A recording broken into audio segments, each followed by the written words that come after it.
Kdaj moramo začeti zdravo živeti? Najbolje, če to storimo takoj. Nezdrave razvade lahko zelo škodijo našemu zdravju. Hrana, ki vsebuje veliko sladkorja, soli in maščobe, ni najbolj koristna.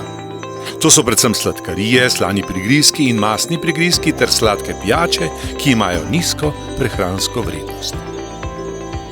Seveda se jim ni treba popolnoma odpovedati, vendar posezimo po njih le včasih, ne pa vsak dan.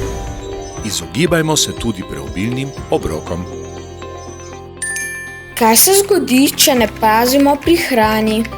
Naše žile se poškodujejo zaradi maščobnih oblog, ki ovirajo nemoteno kroženje krvi po telesu. Lahko celo ustavijo delovanje srca ali možganov. Srčni infarkt in možganska kap sta bolezni, ki najbolj ogrožata življenje. Z majhnimi spremembami svojih prehrambenih navad lahko popravimo naše počutje, predvsem pa varujemo naše zdravje.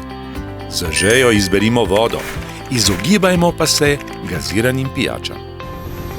Vsakodnevno ukvarjanje s športom ne koristi le našemu zdravju. Miganje nam daje energijo in nas sprosti.